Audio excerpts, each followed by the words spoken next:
News insight کے ساتھ میں ہوں عامر ضیاء۔ تو جناب حزب اختلاف نے بہت شور مچایا، بہت تیری نعرے بازی کی، بل کی کاپیاں پھاڑیں، احتجاج کیا، لیکن حکومت اپنی مرضی کی قانون سازی کرنے میں کامیاب رہی۔ آج کی قانون سازی کے دو اہم پہلو تھے۔ پہلا اعلیٰ عدلیہ کے حوالے سے اور دوسرا تینوں سروسز چیفز کی مدت ملازمت کے حوالے سے، جسے بڑھا کر 3 سے 5 برس کر دیا گیا۔ قومی اسمبلی اور سینٹ کے دونوں ایوانوں میں بڑی صورت کے ساتھ جو ہے حکومت کی طرف سے پیش کردہ جو ترامیم ہیں وہ منظور ہوئیں۔ دونوں ایوانوں نے army act 1952، air force act 1953 اور نیوی ایکٹ 1961 میں ترامیم منظور کی۔ اس کے علاوہ دونوں ہی ایوانوں نے سپریم کورٹ میں ججز کی تعداد جو ہے 17 سے بڑھا کر ماشاءاللہ 34 کرنے کا بل بھی منظور کیا۔ اس کے علاوہ اسلام آباد ہائی کورٹ میں ججز کی تعداد 9 سے بڑھا کر 12 کر دینے کا بل بھی جو ہے وہ منظور ہو گیا۔ اسی طرح تیز رفتاری کے ساتھ supreme court practice and procedure ترمیمی آرڈیننس بھی دونوں ہی ایوانوں نے حسب توقع پاکستان تحریک انصاف اور حزب اختلاف کی دیگر جماعتوں بشمول جمعیت علماء اسلام نے ترامیم کی مذمت کی، لیکن ظاہر ہے کہ وہ حکومتی اقدامات کو روکنے میں ناکام ہوئیں۔ بظاہر یہ نظر آ رہا ہے کہ حکومتی عجلت اور قانون سازی کو بلڈوز کرنے کی وجہ سے سیاسی حدت اور محاذ میں مزید اضافہ ہوگا۔ پروگرام کے پہلے حصے میں بات کرتے ہیں آرمی، ایئر فورس اور نیوی ایکٹ میں ترامیم کے حوالے سے۔ ہمارے ساتھ موجود ہیں دو معروف جو ہیں دفاعی تجزیہ کار، ڈاکٹر ماریہ سلطان صاحبہ اور بریگیڈیئر ریٹائرڈ حارث نواز صاحب۔ جناب حارث نواز صاحب، آپ کو میری آواز آ رہی ہے؟ جی، آئی کین ہیئر یو۔ جی حارث صاحب، سب سے پہلے تو یہ بتائیے کہ آپ کے خیال میں کیا ضرورت تھی کہ تینوں سروسز چیف کی مدت ملازمت میں جو ہے وہ توسیع کر دی گئی؟ دیکھیں، بات یہ عامر کہ 3 سال کا ٹینور جو ہے اٹ واز ریئلی بہت کم تھا۔ کوئی بھی آپ، اور یہ پہلے یہ بات یاد رکھیں گے، it is not for one person. جو بھی آرمی چیف آئیں گے ان کے لیے 5 سال کا عرصہ ہوگا۔ آپ کوئی پالیسی انیشیٹو نہیں لے سکتے تھے، آپ کی لانگ ٹرم پالیسی نہیں بنا سکتے تھے۔ آپ تھا کہ جو سلسلہ چل رہا ہے اسی طرح چلتے جائیں اسٹیٹ آف انرشیا میں۔ تو بریک اس کو کرنے کے لیے یہ بہت اہم بات تھی کہ آپ جب آتے ہیں، آپ چاہتے ہیں کہ آپ کی آپریشنل پالیسی میں، آپ کی ٹریننگ پالیسی میں، آپ کی جو لانگ ٹرم پالیسی ہوتی ہے، اس سے آپ کی پالیسی میں استحکام بھی آئے گا اور اس کی پالیسی کو کنٹینیوٹی بھی ہوگی، جو پرابلم ہمیشہ سے ہو جاتی تھی۔ اس کانٹیکسٹ پہ اگر دیکھیں تو یہ بہت ضروری تھی کہ ابھی جو بھی آرمی چیف ہیں وہ 5 سال کے لیے جب آتے ہیں، ہی نوز کہ میں نے کون سی لانگ ٹرم پالیسی بنانی ہے اور اس کو پھر میں پائے تکمیل تک پہنچا سکوں گا۔ ہوتا یہ تھا کہ ایک پالیسی بنی ہوئی ہے، آپ نے بنائی، ابھی وہ پائے تکمیل تا نہیں ہوتی تھی کہ اس کے بعد آپ یہ ہوتا تھا کہ آپ چلے جاتے تھے، نئے چیف آ جاتے تھے، وہ بھی ظاہر پالیسی میں بہت فرق آ جاتا ہے، کنٹینیوٹی نہیں ہوتی ہے۔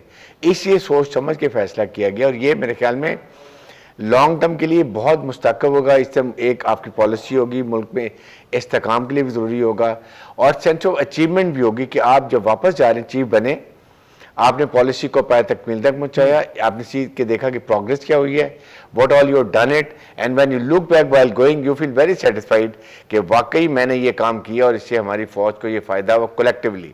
اچھا، اس سے کیا حارث صاحب آپ یہ بھی سمجھتے ہیں کہ یہ جو ہر مرتبہ ایک قیاس آرائیاں ہوتی تھی، جب 3 برس کہتے ہیں نا پورا ہونے سے 6 مہینے پہلے سے شروع ہو جاتی تھی کہ ایکسٹینشن ملے گی نہیں ملے گی، ہوگا نہیں ہوگا، خواہش ہے سٹنگ آرمی چیف کی یا ان سے تقاضا کیا جائے گا، ان سے درخواست کی جائے گی، تو کیا وہ باب بھی بند ہو گیا کہ جب 5 سال کا ٹرم ہو گیا تو یقینی ہو گیا کہ جناب اب اگلی مرتبہ جو ہے وہ مزید ایکسٹینشن نہیں ہوگی؟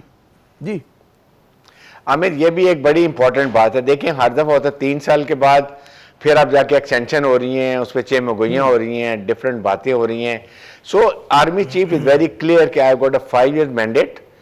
میں نے یہ پالیسی جو میں تھرو آؤٹ سوچتا رہا، اب میں پالیسی میں امپلیمنٹیشن میں کیپیسٹی میں اس پوزیشن میں ہوں کہ میں اب یہ پالیسی لے کر آؤں۔ 1-2 سال میں آپ نے اس کو امپلیمنٹ کیا، اس کو فالو کیا، اس میں کوئی پٹ فال سے کوئی سسٹم اور بہتر کرنا تھا وہ کیا، and then when you leaving you are very happy, conscious clear ہے کہ I have really contributed lot in army policy making میں، یا آپریشن پلان چینج کرنے میں، یا میں نے کوئی اور پالیسی بنانی تھی۔ میں پی سی آر سے پوچھوں بھائی ڈاکٹر ماریہ نے ہمیں جوائن کیا یا نہیں کیا؟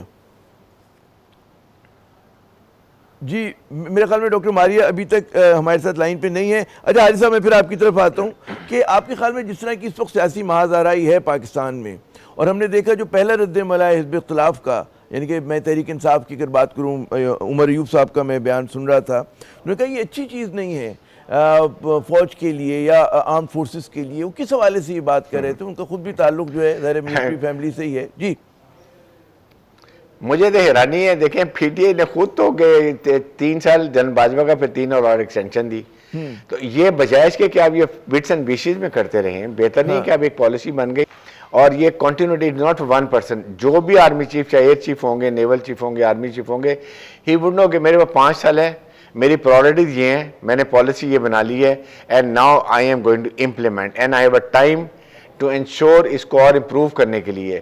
اور اس کے بعد جب میچور پالیسی ہو جاتی ہے, دین آپ کی ملٹری ایکسرسائز کے اندر, وار گیمز کے اندر آپ اس کو پالیسی کو امپلیمنٹ کرتے ہیں, آپ کنٹینیو کر سکتے ہیں. اچھا میں خطا کلامی کر رہا ہوں, وہ ڈاکٹر ماریہ نے آخرکار ہمیں جوائن کر لیا ہے. بہت شکریہ ڈاکٹر ماریہ, مجھے پتہ ہے بہت آپ سے تقاضے ہو رہے ہوں گے. مجھے یہ بتائیے گا, میں نے یہ سوال حارث نواز صاحب سے بھی کیا تھا اور آپ سے بھی کروں گا, کہ ضرورت کیوں پڑی کہ جی آپ کو جو ہے سروسز چیف کی مدت ملازمت میں توسیع دیں, 3 کی جگہ 5 برس کریں؟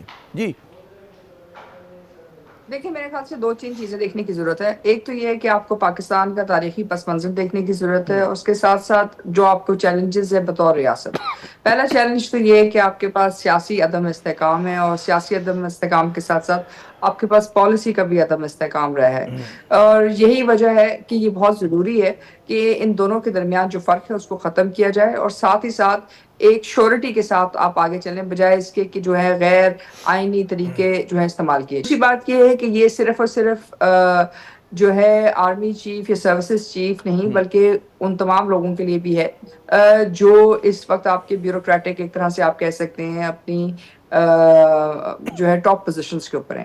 اس سے ایک تو آپ کی کنٹری میں اسٹیبلٹی آئے گی, کیونکہ جب آپ کی بیوروکریسی میں آپ کی سیاسی اور ملٹری لیڈرشپ کے درمیان یہ ایک واضح انڈرسٹینڈنگ ہے کہ جو بھی شخص یہاں ہے وہ اگلے 5 سالوں کے لیے ہے, یہ مدت جو ہے ان کی تقریباً 5 سال ہے, تو اس سے آپ کے پاس ایک اسٹیبلٹی آتی ہے جو اس وقت پاکستان کو بہت زیادہ ضرورت ہے.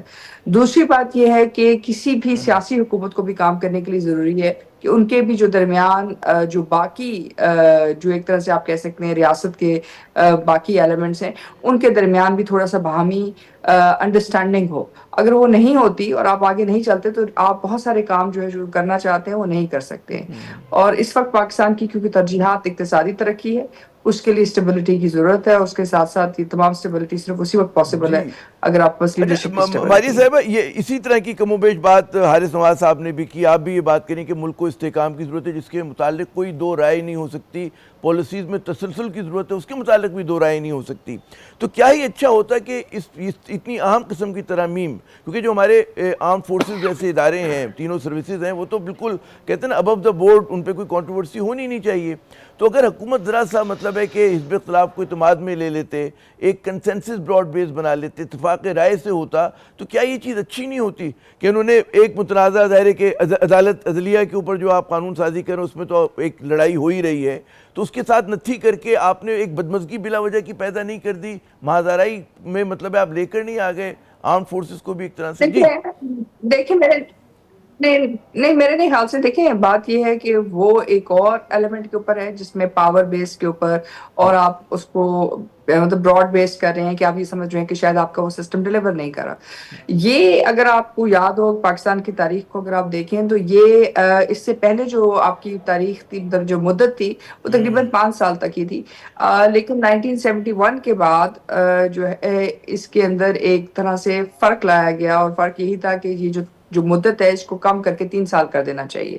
لیکن اس کی جو امپیکٹ آیا پاکستان کے اوپر وہ کوئی زیادہ بہتر نہیں آیا, جس کی وجہ سے بہت سارا ایک طرح سے آپ دیکھ رہے تھے کہ تگ و دو بھی تھا, بہت سارے چیلنجز ہیں جو آپ کو دیکھنے میں نظر آئے, جس میں آپ کے سول ملٹری ریلیشنز ہیں, جس میں بہت ساری اور چیزیں ہیں.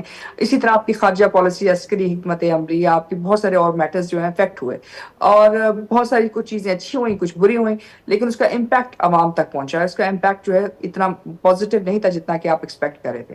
اس لیے یہ کرنا چاہیے, جہاں آپ بات کریں کہ جی یہ حزب اختلاف کو آن بورڈ لینا چاہیے تھا, یقینی طور پر ان کو لینا چاہیے تھا, لیکن at the end of the day یہ ایک گورنمنٹ کی ڈیسیژن ہے, کیونکہ ظاہر ہے جمہوری اسی طرح چلتی ہے جیسے جمہوریت کے تقاضے، اور جو جمہوریت کے تقاضے ہیں یہ کوئی میجورٹی ووٹ نہیں ہے، it is a simple 1% majority vote, یعنی کہ 51% ہے. 51% کا مطلب ہے اٹس بیسکلی 1%. سو اگر آپ اس سسٹم کے اندر 1% ہیں تو آپ وہ اپنی پالیسی کو افیکٹ کرتے ہیں اور آپ اس کو استعمال بھی کرتے ہاں ہیں. اس میں بالکل کتنی حد تک وہ دنیا میں اختیار ہوتا ہے آپ جمہوریت کے جو ہے پاس ہوتا ڈلیور ہے. کر سکی ہے یا نہیں؟ جی آپ نے درست جی فرمایا کہ حکومت کا ڈلیور کر اختیار سکتی ہے. ہے نہیں، یہ ایک ہاں بہت بڑی ڈبیٹ ہے. جی لیکن وہ میری جو گزارش وہ تھی کہ اتنی اہم، کیونکہ ایک کہتے ہیں قومی اہمیت کی چیز ہے، آرم فورسز سب کی ہیں، اسٹیٹ مطلب ہے یقینی طور پہ سارے جی پاکستانی، حکومت تو کو اس میں دیکھنا چاہیے تھا، لیکن جی دیکھیے حکومت کا یہ فیصلہ ہے، لیکن بہرحال جمہوریت میں جہاں تک آپ کے پاس اسپیس ہوئے گی وہ پولیٹیکل پارٹیز وہ اس آپ کو استعمال استعمال کرتے کرتی ہیں. ہیں، کبھی اپنے مفاد میں کبھی اس کے خلاف. اچھا ڈاکٹر ماریہ ساتھ ہی رہی گا، میں ایک سوال ذرا حارث صاحب سے کر لوں. حارث صاحب یہ بتائیے گا، ہم دیکھ رہے ہیں کہ انسداد عامر دہشت صاحب میں نے گردی. اس کے بعد جانا ہے، آپ اجازت دیں گے تو. اچھا چلیں، اگر I آپ need کو to leave مجھے also. اندازہ ہے. بہت شکریہ آپ کا ڈاکٹر ماریہ کہ آپ نے اپنا قیمتی وقت دیا. جی حارث صاحب میرا آپ سے گزارش یہ ہے کہ ہم دیکھ رہے ہیں کہ انسداد دہشت گردی کے حوالے سے بھی قانون سازی ہو رہی ہے، اور اس پہ بہت سارے لوگ جو ہیں اعتراض کر رہے ہیں کہ جی اتنا زیادہ اختیارات جو ہیں وہ نہیں دینے چاہیے، کہ جی 3 ماہ تک جو ہے مطلب ہے کسی کو بغیر پوچھے بغیر کسی اس کے جو ہے جو ادارے ہیں اپنے پاس رکھ سکیں. اس پہ ہم نے دیکھا کہ تنقید بھی بہت زیادہ لوگ زیادہ حساس ہو کے تنقید کر رہے ہیں. کیا اس کا آپ سے آپ کو سباق کیا ہے اس کا، اور اس کی کیوں اتنی ضرورت پیش آئی کہ اتنی اس قسم کی قانون سازی ہو؟ دیکھیں عامر، بات یہ ہے کہ اس وقت 5th جنریشن وار پاکستان کے اوپر ہے، ٹوٹل اینمی کا نیریٹو، اور کچھ ہمارے لوگ ان ایڈوانٹیجلی بھی اس کو فالو کرتے ہیں کہ کریٹ خلیج پاکستان آرمی میں اور عوام کے اندر ڈالو، اور اس کے بعد فوج کو کمزور کرو اور پاکستان کو نقصان پہنچاؤ. اس لیے یہ بہت ہی ضروری تھا. لیکن ایک یاد رکھیں، کسی کو بھی اگر اٹھایا جائے گا یا کسی کو اریسٹ کیا جائے گا، پہلے سے اس کو بہت فالو اپ کیا جا رہا ہوگا، اس کی سرویلنس ہو رہی ہوگی، اس کا ریکارڈ لیا ہوگا، اس کی ایکشنیبل پروسیکیوشن ایویڈنس آپ کے پاس ہوگی. بیسڈ آن دیٹ دے اٹھائے. پاکستانی شہری ہیں، صرف اس صورت میں ان کو اریسٹ کیا جائے گا، یہ اٹھایا جائے گا جب ایک بہت کانکریٹ ایویڈنس ہوگی، اور اگر اس کے خلاف بعد میں کارروائی بھی ہوتی ہے تو پھر اس کے خلاف کیس بھی اچھا بنایا اس جاتا میں ہے. یہ آپ درست کہہ رہے ہیں کہ جو لوگ دہشت گردی میں یا ریاست مخالف اقدامات میں ملوث ہیں، بالکل ان کے خلاف کوئی مطلب نرم پالیسی نہیں ہونی چاہیے. لیکن پاکستان جیسے ممالک میں اکثر اوقات جو ہے وہ مس یوز بھی بہت ہو رہا ہوتا ہے، اور لوگوں کو جو خدشہ ہے کہ اس میں کہ جی جو آپ کے سیاسی مخالفین ہیں ان کو کہیں مطلب اس کا نشانہ نہ بنایا جائے. تو یہ کیسے مطلب ہے کہ ایک شیورٹی دی جائے گی کہ نہیں جی مطلب جو سیاسی مخالفین ہے، جو حکومت کی مخالفت کر رہا ہے اس کو کوئی مسئلہ نہیں ہے، لیکن ہاں جو ریاست پاکستان کے خلاف بات کر رہا ہے یا ریاستی اداروں کے اوپر ضرب لگا رہا ہے ان کی اکاؤنٹیبلٹی ہوگی یہاں پر؟ عامر دیکھیں، کوئی بھی ایسی بات کبھی نہیں ہو سکتی ہے کہ اگر وہ سیاسی بات کر رہا ہے، اپنا نظریہ سیاسی بتا رہا ہے، ملک کی ترقی کے لیے، ملک کی بہتری کے لیے کوئی بات کر رہا ہے، nobody is stupid enough کہ اس کو اریسٹ کیا جائے گا. اٹ از اونلی جو ریاست کے خلاف بات کر رہا ہے، مسلح فوج کے خلاف کر رہا ہے، مسلح فوج میں انتشار. حارث صاحب معاف کیجیے گا، وہ ہوتا ہر تو جگہ ہے آپ کہاں نہیں ہوتی ہیں. دیکھیں وہ ہوتا ہے، لیکن آپ یہ دیکھیں سیلف کہ ڈینائل میں جو رہنا اتنا ریاست کے مناسب ہے. خلاف بات کر، جی اب آپ کی جو سب سے بالکل بڑی میں اخلاق کی آنیسٹلی جماعت ہے وہ فیل کہہ کہ رہی اگر ہے. جی جی جی دیکھیں میں یہ کہتا ہوں کہ اگر کوئی آپ اسی وقت اس کو اریسٹ کیا جائے گا، اٹھایا جائے گا جو ریاست کے خلاف یا مسلح فوج میں انتشار پھیلانے کے لیے، ان کے مرال کو افیکٹ کرنے کے لیے، ان کی آپریشنل اور ٹریننگ ایفیشنسی کو کم کرنے کے لیے. آپ کے سامنے دیکھیں، اگر یہ اب ضروری اگر یہ پہلے ہوتا 9 مئی پہ، تو آپ دیکھیں آج نہ آرمی انسٹالیشن میں کوئی گیا ہوتا، نہ نشان حیدر کے جو ان کی یادگاریں تھیں ان کو کس طریقے سے ان کی بے حرمتی کی گئی. ایم عالم کا جہاز جو کہ دنیا میں پڑھائے جاتے ہیں ایئر اکیڈمیز کے اندر، ان کے اس کے اوپر کیا کیا گیا، یہ چیزوں کو بات کرنا چاہیے. اور ساتھ ان کو امپورٹنٹ ہے، یہ بہت ضروری ہوتا ہے اس کے لیے کرنے کے لیے، تاکہ آئندہ کے لیے فوج کی طرف بات نہ کریں. بالکل آپ نے درست کہا کہ ریاستی اداروں کے اوپر جو حملہ ہوتا ہے وہ ناقابل معافی ہے. بس میں مسئلہ صرف یہ ہے کہ ہمارے جو حکومت ہے وہ ان کیسز کو جو ہے کنکلوژن تک نہیں پہنچا پا رہی. کتنے مطلب مہینے ہو گئے، سال سے اوپر ہو گیا، لیکن 9 مئی کی بات تو ہو رہی ہے، لیکن جن لوگوں کی اکاؤنٹیبلٹی ہونی چاہیے، جو اس کے ذمہ دار ہیں، جن کو مطلب سزا ملنی چاہیے، ان کی ابھی تک مطلب ہے کوئی اکاؤنٹیبلٹی نہیں ہے. یہاں پہ ہم وقفہ لیتے ہیں. حارث صاحب کا بہت شکریہ، ڈاکٹر ماریہ کا بہت شکریہ کہ انہوں نے ہمیں وقت دیا. کے بعد جب ہم حاضر ہوں گے تو کچھ بات کریں گے جو اعلیٰ عدلیہ کے حوالے سے حکومت قانون سازی کر رہی ہے، اور ہم دیکھ رہے ہیں کہ بہت زیادہ توجہ ہے پیدر پہ، تمام محبت جو ہے کہتے ہیں امنڈ کر جو ہے عدلیہ پر آ گئی ہے. کیوں آ گئی ہے اس پہ ہمارے جو ہے وکلا برادری کیا سوچتی ہے، بات ہوتی ہے وقفے کے بعد.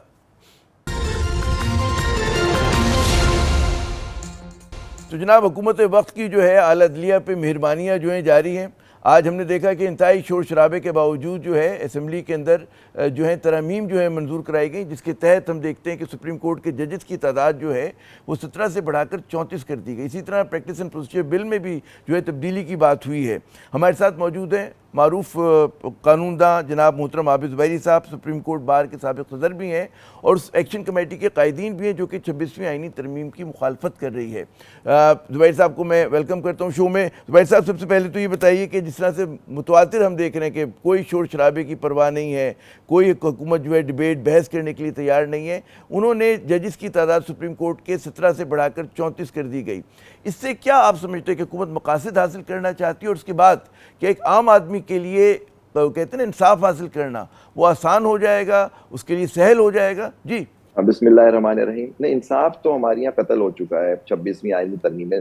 عوام کی کوئی فکر نہیں کرتا، صرف ان کو اپنی حکومت کی اپنی طول دینے کی کوشش ہو رہی ہے. ہر طرح کے بل پاس کیے جا رہے ہیں. آپ دیکھ رہے ہیں کیا تماشا ہو رہا ہے نیشنل اسمبلی میں. نہ اس پہ کوئی ڈیبیٹ ہوتی ہے، نہ وہ کمیٹیز میں جاتے ہیں، بل آتے ہیں پاس ہوتے ہیں. ہر طرح کی قانون سازی کی جا رہی ہے، ترمیم کر دی گئی ہے جس سے آئین اور آئین کا پورا حلیہ بگاڑ کے رکھ دیا. اب یہ 34 کل تک تو ہم آج صبح تک تو دیکھ رہے تھے کہ 25 کا سنلی وہ 34 ہو گیا، اور انہوں نے وہ پاس بھی کر دیا بغیر اینی ڈیبیٹ کے، وہ پاس ہو گیا.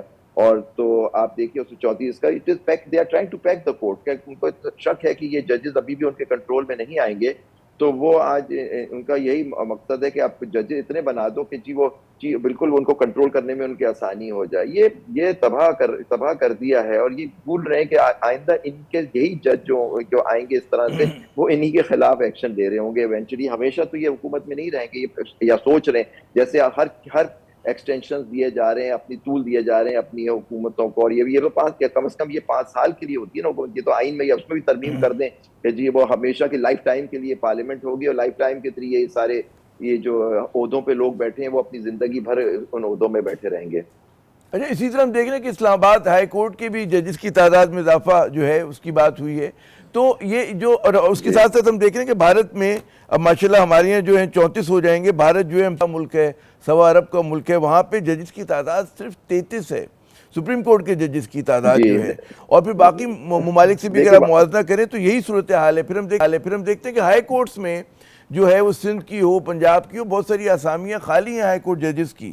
لوور کورٹس کے اوپر کوئی بات نہیں ہو رہی ہے. جی نہیں، دیکھیں انصاف تو ان کا مقصد ہی نہیں ہے دینے کا. کہ ہائی کورٹ میں اتنی اسامیاں یہ خالی کر دیں گے کہ اپنے مرضی کے ججز وہاں بھی لگا دیں گے. جوڈیشری ٹوٹلی تباہ ہو رہی ہے. مجھے تو افسوس اس بات کا ہے کہ سپریم کورٹ ابھی تک بیٹھ کے کیا ان سے پوچھا گیا اس طرح سے تعداد بڑھا دی جائے؟ کیونکہ ان کے ڈپارٹمنٹ میں ان کی تعداد بڑھائی جا رہی ہے. کیا چیف جسٹس صاحب یا کسی سے پوچھا گیا کہ جی ہم یہ بڑھانا چاہ رہے ہیں، اس کی کیا وجہ؟ یہ انصاف کی یہ جو چورن ہے یہ اب نہیں چلتا. یہ انصاف چاہ رہے ہیں جلدی. سب سے زیادہ لیٹیگیشن تو ڈسٹرکٹ کورٹس میں، وہاں تو کچھ ہو نہیں رہا. اب یہ کیا ہوگا کہ اپنے مرضی کے ججز ہائی کورٹ میں بھی دیکھیں 25 یا 24 اسامیاں خالی ہیں لاہور ہائی کورٹ میں. اگر وہاں سے سارے ججز چلے جاتے ہیں سپریم کورٹ یا سندھ ہائی کورٹ سے، تو کتنی اسامیاں ہوں گی اس گورنمنٹ کو، یہ جو حکومت ہے اس کو کتنے ججز اپنی مرضی کے. کیونکہ یہی ابھی ہمارے بار کے الیکشن ہوئے ہیں، یہی لا منسٹر اور یہ لوگ سب سیویاں لیتے پھر رہے تھے لوگوں سے، لاؤ ہم تمہیں سیویاں دو، ہم تمہیں جج بنوائیں گے ہائی کورٹ میں. بڑی اسامیاں خالی ہونے والی ہیں. تو یہ اس طرح کی اپنی جوڈیشری کو تباہ کر رہے ہیں جوڈیشری کو. کیونکہ انہوں نے فیصلہ کر لیا ہے کہ ہمیں جوڈیشری کو تباہ کرنا ہے، اس کو بالکل تابع کرنا ہے، تاکہ ان کی جو یہ انلیگل حرکتیں کر رہے ہیں، جو اب ایک یہ ہائبرڈ رجیم سے اتھارٹیرین رجیم ہو گئی ہے، یہ انڈیکس جو دنیا کے سارے لوگ کہہ رہے ہیں. تو اب یہاں ڈیموکریسی کی تو بات ہی نہیں. کیونکہ دیکھیں انڈیپینڈنٹ ڈیموکریسی جو ہوتی ہے، انڈیپینڈنٹ جوڈیشری ایک ڈیموکریسی کا ایک حصہ ہوتی ہے اور ڈیموکریسی کو گارنٹی کرتی ہے. ہماری یہاں جمہوریت تو رہی نہیں ہے، تو اس کے ساتھ یہ عدلیہ کو بھی ختم کرنے کی کوشش کی جا رہی ہے، بلکہ ختم کر دیا گیا ہے. اور اس وقت اس میں جو آپ نے بات کی عابد زبیری صاحب کے کیا کہ سپریم کورٹ کے چیف جسٹس سے بات کی، لیکن ہم دیکھتے ہیں کہ جو ججز کی تقرری کا اختیار ہے وہ تو جوڈیشل کونسل کے پاس ہے، جہاں پہ حکومت کو برتری ہے. اور یہ تعداد نہیں کہ وہی لوگ ججز کی تقرری کر رہے ہیں کہ جن کے مقدمات ججز کل کو سن سکتے ہیں، جو ابھی بھی میرے خیال میں زیر سماعت ہوں گے بہت ساروں کے. تو یہ ایک بڑا تعداد نہیں آ گیا؟ نہیں بہت زیادہ آ گیا. دیکھیے آپ یہ بات لوگ بھول جاتے ہیں. لوگ ہمیشہ کہتے ہیں کہ کیسوں کے فیصلے نہیں ہوتے. آپ کو پتا ہے سب سے زیادہ جو لیٹیگیشن ہماری عدالتوں میں کانسٹیٹیوشنل بینچز میں جو ہوتا ہے, مطلب جو ریٹ پٹیشنز ہوتی ہیں جو ہائی کورٹ اور سپریم کورٹ میں ہوتی ہیں, اس میں زیادہ تر ساری کیسز ہی حکومت پرائیویٹ انسان کے خلاف تو ریٹ پٹیشن داخل ہی نہیں ہوتی. وہ تو ہوتی حکومت کی اہلکاروں کے خلاف, یا کسی پہ یا کوئی لا چیلنج ہوتا ہے, یا کوئی فنڈامنٹل رائٹ کی بنیادی حقوق کی کوئی وائلیشن ہوتی ہے, اس کے سلسلے میں یہ پٹیشنز ہوتی ہیں. سب سے زیادہ لیٹیگنٹ تو ان عدالتوں میں حکومت ہوتی ہے, اور وہی اب سارا اختیار خود لے لیا, پارلیمان نے خود لے لیا جس کا حکومت حصہ ہوتی ہے, میرے سوال اور یہ وہی کہ اب فیصلے جوڈیشل اپنی کمیشن مرضی. جو ہے, جوڈیشل کمیشن کا کیا رول ہے, اور اس کے اندر ظاہر ہے کہ نظر ہی آ رہا ہے کہ حکومت کو اب یہ تو حکومت کو اکثریت حاصل ہے وہاں پر, تو وہ جس کو چاہے جج لگائے, جہاں چاہے لگائے. دیکھیے وہ تو کل پتہ لگے گا. کل چیف جسٹس صاحب نے جوڈیشل کمیشن آف پاکستان کا اجلاس طلب کر لیا. کل پتہ لگے گا کیا ہوگا وہاں, کس کی اکثریت ہوگی, کیونکہ ایک اسامی تو ابھی خالی ہے. وہ تو میں تو سمجھتا ہوں یہ جوڈیشل کمیشن کا اجلاس ہو ہی نہیں سکتا تھا جب تک کانسٹیٹیوشنل بینچ کا جج نہیں اپوائنٹ ہو جاتا. تو لیکن وہ کل انہوں نے چیف جسٹس صاحب نے کال کر لیا. اب دیکھتے ہیں کل کیا ہوتا ہے, اور وہاں دیکھتے ہیں کہ کس طرح سے اب یہ ہینڈل کریں گے. اگر انہوں نے اکثریت حاصل کر لی ہے تو ٹھیک ہے, مائنورٹی میں بن کے بیٹھ جائیں. اگر اپنے کورٹ کو سامنے, جیسے جو پچھلے چیف جسٹس نے پورا انہوں نے تو راستہ کھولا تھا تباہ کرنے کا کورٹ کا, تو اب وہ فائنلی اس کی فائنل ہم جنازہ ہی دیکھ رہے ہیں اب تو. اچھا, جو مطلب ہے کہ وکلا جو بات, جیسے آپ لوگ کہہ رہے ہیں کہ ہم تحریک چلائیں گے, اور آپ لوگوں نے ایک اپنا وہ بنایا ہوا ہے, نہیں تحریک ہماری, یہ جو آپ ایکشن بات کمیٹی کرتے بنائی ہوئی ہے. ہیں بار بار, میں اگر سوال کر لوں, جو میری کل ایک سینئر وکیل سے بات ہو رہی تھی جو کہ مشہور و معروف وکلا تحریک میں بھی شامل تھے, انہوں نے کہا کہ بڑا فرق آ گیا ہے کہ اس مرتبہ جو ہے مطلب ہے وکلا برادری تقسیم ہے, اور اس والی تحریک کی قیادت خود چیف جسٹس مطلب ہے ایک جج کر رہے تھے, جن کو مطلب ہے ٹھیک ہے وہ بعد میں متنازع ثابت ہوئے. تو اب جو ہے بڑی چیزیں بدل چکی ہیں, اب جو ہے غالباً اتنی مؤثر نہ رہے وکیل جو ہیں.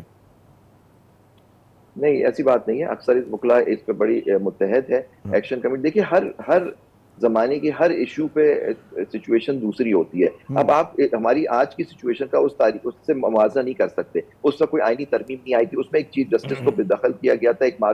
ایک ملٹری ڈکٹیٹر نے ایک 3 نومبر کا ایکشن لیا تھا, جس نے اب پھر سے مارشل لاء ڈکلیئر کیا تھا. اس کے اندر تھے, اور اس کی محرکات, اس کی چیزیں تھیں, اس میں پولیٹیکل پارٹیز کی سپورٹ بھی حاصل تھی. یہاں تو جو پولیٹیکل پارٹیز ہیں وہ تو سب سوائے ایک آدھ کو چھوڑ کے سب ایک ساتھ جمع ہو گئی ہیں. وہ پہلے ہی اسٹیبلشمنٹ کے ماتحت جو اسٹیبلشمنٹ حکم دے رہی ہے وہ کر رہے ہیں. انہوں نے فیصلہ کر لیا کہ جوڈیشری کو بالکل تابع کرنا ہے, اپنے مرضی کے فیصلے لینے, کیونکہ سب سے زیادہ لیٹیگیشن تو ان کے خلاف ہے. نہیں, لیکن اب یہ یہ تو پٹیشنز ایک داخل براڈ ہو چکی ہیں. کنسنسس ہے نا عابد صاحب, کہ تمام سیاسی, بقول آپ کے تمام میجر پولیٹیکل پارٹیز نے تسلیم کر لیا ہے, تمام آپ کے مطلب ہے انسٹیٹیوشنز نے تسلیم کر لیا, تو ایک براڈ کنسنسس ہے. اس میں وکلا جو ہیں مطلب ہے بہت ہی آئسولیٹڈ نہیں, آپ جیسے جو تحریک چلانے کی بات کر رہے ہیں, مخالفت کر رہے ہیں, آپ لوگ حاصل ہو رہی ہے. جی پہلی بات تو تحریک چل رہی ہے. تحریک اب دیکھ, میں وہی آپ سے کہا تھا, اس تحریک کا وہ ایشو نہیں جو آپ کہتے ہیں کہ سڑکوں پہ نکل آئی, اور ہم نے کیسز فائل کر دیے ہیں, کنونشنز کر دیے ہیں, اور جو ان کی جو مخالف گروپ ہے اس کی بارز نے, ایسوسیشنز نے, سب نے کنونشن کیے اور ریجیکٹ کیا 26ویں آئینی ترمیم کو. سر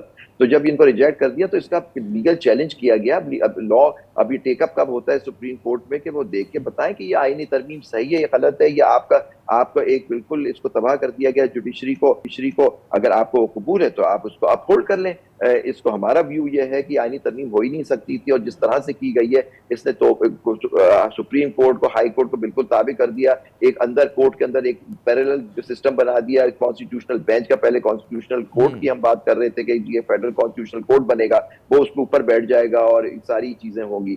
تو اب یہ دیکھتے ہیں کہ اس کا کل جو میٹنگ ہوتی ہے اس کے بعد کیا ہوتا ہے. ہمارے کیسز ہم نے اس فائل میں کر کیا دیے. ہوتا ہے. اچھا مجھے بریفلی اگر مطلب ہے, کیونکہ سیگمنٹ کا وقت ختم ہو رہا ہے, کہ پریکٹس اینڈ پروسیجر بل میں بھی تبدیلیاں, کیا آپ کی رائے ہے اس کے حوالے سے؟ دیکھیں میں تو سمجھتا ہوں پریکٹس پروسیجر بل جو ہے وہ تو قانون ہے بالکل غیر آئینی تھا, لیکن سپریم کورٹ کے فائز عیسیٰ صاحب نے اپنی اکثریت سے اس کو اپہولڈ کر لیا. لیکن اس کا یہ مطلب تھوڑی کہ آپ ہر وقت چینج کر سکتے ہیں, کیونکہ انڈر آرٹیکل 191 یہ تو سپریم کورٹ کے رولز ہوتے ہیں, انٹرنل رولز وہ ان کے آتے ہیں. اب انہوں نے ایک دفعہ بنا دیا, اس کو اپہولڈ کر لیا, اس کے بعد ترمیم نہیں آ سکتی تھی. جو آرڈیننس انہوں نے پاس کیا وہ آج انہوں نے پیش کر دیا ہوگا. اب دیکھنا اس میں کیا ترمیم کرتے ہیں. وہ کمیٹی کی کانسٹیٹیوشن پہ ترمیم کریں گے. وہ چاہتے ہیں کچھ ججز ان کے جو ان کے وہ سمجھتے ہیں ان کے ساتھ ہیں, وہ چاہیں گے کسی طرح ان کو شامل کر لیا جائے اس کمیٹی کے اندر, اور وہی ججز جو ان کے سمجھتے ہیں ان کے ساتھ ان کو کانسٹیٹیوشنل بینچ کا سربراہ یا ان ججز بھی لگا دیا جائے, تاکہ فیصلے, کیونکہ انہوں نے سپریم کورٹ کا اگر یہ اور سارے کانسٹیٹیوشنل ایشوز وہاں چلے جاتے تو بیسیکلی ختم ہو گیا ہمارا. کیونکہ ہمارے حساب سے دو ہی کانسٹیٹیوشنل کورٹس ہیں, ہائی کورٹس آف پاکستان وہ پروونسز کے ہوتے ہیں اور سپریم کورٹ آف پاکستان, لیکن اس کے اندر ایک تفریق کر کے ایک اندر ایک خود ایک کانسٹیٹیوشنل بینچ بنا دی گئی. تو اس کا اس کے سربراہ کا میرے خیال میں وہ ہونا ہے, انتخاب ہونا ہے, کیا رائے ہے اس کی, وکلاء کی ایکشن کمیٹی کی کیا رائے ہے اس حوالے سے؟ دیکھیں ہم نے اس کو ریجیکٹ کر دیا, پوری آئینی ترمیم کو ہم ریجیکٹ کر چکے ہیں کہ اس کے اندر کوئی کانسٹیٹیوشنل بینچ, پھر بھی کام کل ہوگا, یہ ہوگا نا, انتخاب تو ہونا ہے نا اس چیز کا. اب دیکھتے ہیں نا اس کے پتہ نہیں ہوتا ہے یا نہیں, اب دیکھتے ہیں کل میٹنگ ہوگی اس میں کیا ہوتا ہے. Let's see, we have to wait کہ کیا ہوتا ہے, کیونکہ ہم نے تو کیسز فائل کیے گئے, لیکن اب وہ سپریم کورٹ کے اوپر ہے کہ وہ اس کو ٹیک اپ کرے یا کل کی بینچ میں اگر کانسٹیٹیوشنل بینچ بننی ہے تو پھر کیا یہ جو کیسز ہم نے فائل کیے وہاں جائیں گے. یہ سب کل کے اوپر محیط ہے کہ کیا ہوتا ہے, اور آج جو قانون سازی ہو رہی ہے اس کا کیا افیکٹ ہوتا ہے, وہ بھی سب دیکھ کے پھر ہم فیصلہ. اچھا زبیر صاحب, اس سیگمنٹ کا آخری سوال, آپ کے خیال میں چیف جسٹس کے سامنے کیا بڑے چیلنجز ہیں, اور کیا وہ جو ہے جو تقسیم نظر آ رہی ہے ججز کے اندر, خصوصاً اس زمانے میں جب چیف جسٹس قاضی فائز عیسیٰ تھے, تو کیا یہ ججز کو متحد کر سکیں گے؟ میں بالکل کر پائیں گے. دیکھیں کیونکہ ان کا وہ بڑے اچھے اعلیٰ جج ہیں, سب کچھ ہیں, لیکن دیکھتے ہیں جب چیف جسٹس بنتا ہے اس کے بعد ان کا کیا سب سے بڑا ان کا جو چیلنج ہے کہ سپریم کورٹ کی ساکھ کو بچانا, کہ سپریم کورٹ پاکستان کسی اور حکومت یا پارلیمان کے نیچے تابع نہ ہو جائے, کیونکہ وہ کو ایکول ہے, اور ایک سیپریشن آف پاورز جو ایک تقسیم ہے ہماری طاقت کی انڈر کانسٹیٹیوشن, اس کو برقرار رکھیں. یہ نہ ہو کہ وہ دونوں پارلیمان حکومت ان پہ حاوی ہو جائے. اگر وہ ان پہ حاوی ہو گئے تو ہماری یہاں کانسٹیٹیوشنل ڈیموکریسی ختم ہو جائے گی. سر بہت بہت شکریہ عابد ظہیر صاحب, آپ نے اپنا قیمتی وقت دیا.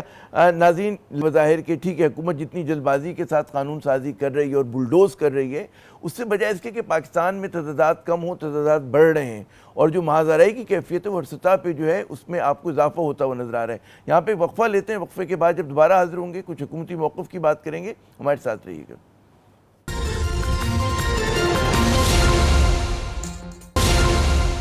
تو جناب, پارلیمنٹ میں بہت شور مچا, لیکن حکومت جس طرح کی قانون سازی کرنا چاہتی تھی اس نے ماشاءاللہ کر لی. ہمارے ساتھ موجود ہیں رانا احسان افضل صاحب, نون لیگ کے سینئر رہنما ہیں, صنعت و تجارت کے متعلق وزیر اعظم شہباز شریف صاحب کے کوآرڈینیٹر ہیں, یعنی کہ رابطہ کار ہیں. فون لائن پہ ہمارے ساتھ موجود ہیں. ہم نے تو بڑی کوشش کی تھی کہ ہمارے ساتھ یہ اس پہ ہوں, ڈی ایس این جی کے ذریعے ہوں یا اسکائپ پر ہوں, لیکن ان کی مصروفیت. بہت بہت شکریہ رانا صاحب اپنا قیمتی وقت دینے کا. ہمیں یہ بتائیے کہ کیوں اتنی زیادہ جو ہے حکومت توجہ دے رہی ہے سپریم کورٹ کے اوپر قانون سازی کرنے پہ؟ میں پلڈیٹ کی ایک رپورٹ پڑھ رہا تھا, اس میں یہ تھا کہ جی 23 میں سے جو اب تک تمام ترامیم ہوئی ہیں ہماری مختلف حکومتوں نے آپ سمیت کی ہیں, اس میں سے 56% جو ہیں وہ کہتے ہیں عدلیہ کے متعلق ہیں. اس کا انہوں نے موازنہ کیا تھا بھارت کے ساتھ کہ وہاں پر 110-111 کے قریب جو ہیں ترامیم ہوئی, لیکن اس میں سے صرف 10% یا 11% کا تعلق جو تھا وہ عدلیہ سے تھا. تو عدلیہ پہ کیوں اتنی توجہ ہے جناب؟ بسم اللہ الرحمن الرحیم. بہت شکریہ. دیکھیں, انڈیا کے اندر جو جوڈیشل ایک ان کی پرفارمنس ہے, اور جوڈیشل انڈیکس جو ہے جو لا اینڈ جسٹس کے مطابق انٹرنیشنل ہے, اس میں وہ بڑے بہتر طریقے سے جو ہے وہ پرفارم کر رہے ہیں. پاکستان میں جوڈیشل ایکٹیویزم رہا, آپ نے دیکھا اسٹیل مل کے حوالے سے, ریکوڈک کے حوالے سے, وزراء اعظم کو فارغ کرنے کے حوالے سے, اور پھر ہماری انٹرنیشنل رینکنگ بھی جو ہے وہ باٹم کے اندر ہے. تو بالکل یہ ہمارا جو منشور تھا پی ایم ایل این کا, اس کا بھی حصہ تھا کہ ہم نے جوڈیشل ریفارمز کرنی ہے, اور چارٹر آف ڈیموکریسی میں بھی جو ہے وہ اس کا ذکر تھا. تو بہرحال ابھی تو جو یہ پیش کی گئی ہیں ابھی 26ویں آئینی ترمیم کے بعد, اس چیز کو پہلے تو آئینی بینچ جو ہے وہ موجود نہیں تھا, لیکن اب موجود ہے, تو اس کے لیے پھر اس کو پریکٹس اینڈ پروسیجر ایکٹ کے اندر بھی اس کا جو ہے وہ ایک حصہ ڈالنا پڑا, اور پہلے آرڈیننس لائی گئی, لیکن آرڈیننس کو آپ جانتے ہیں کہ اس کی مدت جو ہوتی ہے وہ محدود ہوتی ہے. تو پھر اس لیے جو ہے یہ سوچا گیا کہ پارلیمنٹ کے ذریعے جو ہے ایکٹ جو ہے وہ بل لایا جائے, جس کو ایکٹ بنا دیا جائے. تو یہ ترامیم کی گئی ہیں. تو مجھے بتائیں, آپ نے جو اوپننگ ریمارکس دیے کہ ہماری عدلیہ کی جو ہے پرفارمنس بہت ہی ناقص ہے, اور ظاہر ہے کہ لیکن اس کی بہت بڑا سبب جو ہماری جو ہے لوور کورٹس ہیں, اس پہ ترامیم کی بات نہیں ہوئی ہے. ہم دیکھتے ہیں کہ بھارت جیسا ملک جہاں کی آپ تعریف کریں گے, یہ 1.25 ارب کا ملک ہے, 33 وہاں پہ سپریم کورٹ کے ججز ہیں. ہمارے یہاں ماشاءاللہ بڑھا کے تعداد 34 کر دی گئی ہے, اور ہائی کورٹ کی اسامیاں خالی ہیں, لوور کورٹس میں ریفارم ہو نہیں رہا. تو لوگ کہتے ہیں جی محدود سیاسی مقاصد کے لیے ہے. کس طرح سے یقین دلائیں گے آپ کہ جی یہ کہتے ہیں عوام کی فلاح و بہبود کے لیے آپ لوگ قانون سازی کر رہے ہیں؟ جی دیکھیں جو جوڈیشل کمیشن بنایا گیا ہے وہ انشاءاللہ تعالیٰ یہ تعداد بڑھائے گا، اور یہ آپ نے دیکھا کہ آج جو ایک ترامیم تھی وہ تو امینڈمنٹ جو تھی وہ ہائی کورٹ کے حوالے سے تھی، جس کی ججز کی تعداد 9 سے 12 کی گئی. تو ان چیزوں کے اوپر بالکل آپ دیکھیں گے کہ انشاءاللہ بہتر طریقے سے کام ہوگا، کیونکہ جوڈیشل جو آئینی بینچ جو ہے وہ تشکیل دے دیا گیا ہے، تو وہاں پھر تعداد بڑھائی گئی ہے تاکہ دونوں طرف کام ہو، آئینی معاملات پہ بھی ہو اور جو اس کے علاوہ معاملات ہے اس کے اوپر بھی تیزی سے کام ہو. یہ اپر لمٹ سیٹ کی گئی ہے جو 34 ججز یعنی کہ 33+1 ہے. یہ جوڈیشل کمیشن کا پروگیٹو ہوگا کہ ابھی پہلے فیز میں چند ججز بڑھانے یا پورا، تو یہ فیز وائز کیا جا سکتا ہے، یا اس کی اتھارٹی جو ہے وہ ایک انڈیپینڈنٹ جو باڈی بنائی گئی ہے جوڈیشل کمیشن آپ کے خیال اس کے پاس ہے. یہ نہیں ہوا ہمارے یہاں کہ جو اتنا زیادہ آئینی معاملات جوڈیشری میں جاتے ہیں اس کی بڑی وجہ ہمارے پارلیمان کی ناکامی ہے کہ جناب پارلیمان کے اندر چیزیں جو ہیں وہ صحیح طرح سے مطلب ڈسکس نہیں ہو پاتی، جو سیاسی مسئلہ ہوتا ہے وہ آپ لوگ عدالت میں لے جاتے ہیں. آپ سے مراد میری سیاستدانوں کی ہے، وہ بے شک حکومت کے ہوں یا حزب اختلاف کے ہوں. تو یہاں پہ جو ہے کچھ خود تنقیدی اگر کریں جہاں پہ آپ کہہ رہے ہیں عدالت اچھا پرفارم نہیں کری، تمہاری پارلیمنٹ کون سا اچھا پرفارم کر رہی ہے؟ اور اس کے حوالے سے جو قانون سازی ہوتی ہے لوگ الزام لگاتے ہیں کہ جی عوام کا تو اس سے کوئی دور دور تک لینا دینا نہیں، جو کچھ ہو رہا ہے محدود سیاسی مقاصد کے لیے ہو رہا ہے. جناب تاثر یہی ہے. دیکھیں میں ایگری کروں گا کسی حد تک کہ جب بار بار وہ معاملات جو پارلیمنٹ کے اندر ڈیل ہونے چاہیے وہ سپریم کورٹ کے اندر اینڈ کریں، تو یہ شو کرتا ہے کہ جو گورنمنٹ اور اپوزیشن کا جو ایک کردار ہونا چاہیے، جو کہ یہ ہے کہ آپ اختلاف کریں اور درجنوں اختلاف کریں، لیکن جب ایسے ملکی نوعیت کے معاملات آئیں تو وہاں آپ کم از کم اکٹھے بیٹھ کے جو ہے کوئی ایسا معاملہ نکالیں کہ چیزیں آگے بڑھیں، چاہے وہ آئینی معاملات کے اوپر ہو. اور ایسا نہیں نظر ہوتا، آپ کو نہیں آیا تو اگر نیب کی ترامیم کی بات کریں تو وہ اگر حکومت کرنا چاہتی ہے تو اپوزیشن اس کا حصہ نہیں بنتی اور پھر اپوزیشن اس کو کورٹ میں جا کے چیلنج کر دیتی ہے. تو یہ ایک مسلسل ایک یہ معاملات چل رہے ہیں. تو بالکل جہاں پارلیمنٹ کو ایکٹیولی ایک لیڈ لینی چاہیے آئین سازی میں، لیجسلیشن میں، یا اس کی اگر کوئی دیگر اس میں کوئی ڈیٹیل کی ریکوائرمنٹ ہے. اچھا اس میں مجھے یہ بتائیے گا، جیسے کہتے ہیں الیکشن وقت پہ کرانے تھے، نہیں ہوا تو ظاہر ایک معاملہ کورٹ میں چلا گیا. مخصوص نشستوں کا معاملہ اگر سیدھی سادے طریقے سے ہو جاتا اس پہ پھر عدالت کو ایک پوزیشن لینی پڑی جو حکومت کو ناگوار گزری. اسی طرح آپ نے نیب ترامیم کی بات کی. تو ہر جگہ پہ میں دیکھ رہا ہوں کہ قصور جو ہے وہ تو ایگزیکٹو کا ہے، قصور تو پر ہے، اور نزلہ جو ہے بیچارہ حلال جوڈیشری ہو گئی کہنے والی یہ کہہ رہے ہیں. جناب نہیں ایسا نہیں ہے. دیکھیں جوڈیشل ایکٹیویزم کی میں نے بات کی، تو جہاں قانون اور آئین بھی موجود ہے وہاں جوڈیشل ایکٹیویزم ہے جو ڈیم بناتی رہی، جوڈیشل ایکٹیویزم ہے جو سپریم کورٹ کے معاملات کے اندر جو ہے وہ پڑی، جوڈیشل ایکٹیویزم ہے جو ریکوڈیک کے اندر پڑی، جوڈیشل ایکٹیویزم ہے جس نے 63A کی تشریح نہیں کی، آئین کو ری رائٹ کر دیا، اور یہ جوڈیشل ایکٹیویزم ہے جو ریزرو سیٹس کے اوپر ایسی ڈیسیجن دی جس نے پھر سے آئین کو ری رائٹ کیا ہمارے مطابق. تو یہ دیکھیں یہی جو ہے اگر ٹرائیکاٹمی آف پاور کو پریکٹیکلی طور پہ جو ہے انفورس کیا جائے تو جوڈیشری اپنا رول ادا کرے، پارلیمنٹ اپنا، ایگزیکٹو اپنا رول ادا کرے، تو میرے خیال سے یہ سب اسی طرف ہم بڑھیں. دائرے کار میں اگر رہ کے چلیں رانا صاحب تو غالباً اتنے سارے مسائل نہ ہوں. بہت بہت شکریہ رانا احسان صاحب، آپ نے اپنا قیمتی وقت دیا. اصل میں مسئلہ یہی ہے ہمارے یہاں کہ ظاہر ہے کہ پارلیمان سے جو لوگ وابستہ ہیں ان کی انگلیاں جو ہیں وہ عدلیہ کی طرف اٹھتی ہیں. عدالت سے جو لوگ اگر آپ بات کریں، وکلا کی بات کریں تو ان کی جو ہے تنقید جو ہوتی ہے وہ ہماری پارلیمنٹ اور حکومت پر ہوتی ہے. جو میانہ روی چاہیے اس ملک کو مطلب آگے بڑھانے کے لیے وہ آپ کو نظر نہیں آ رہی ہے. اور ظاہر ہے کہ ایک طرف الزام ہے کہ جی آئین کو ری رائٹ کیا گیا، دوسری طرف الزام یہ کہ جی آئین پہ عمل درآمد نہیں ہوا. فیصلہ کیا ہونا ہے وہ غالباً میرے خیال میں عوام ہی نے کرنا ہے کسی نہ کسی دن. عامر زیب کو اگلے پروگرام تک کے لیے اجازت دیجیے گا. خدا حافظ.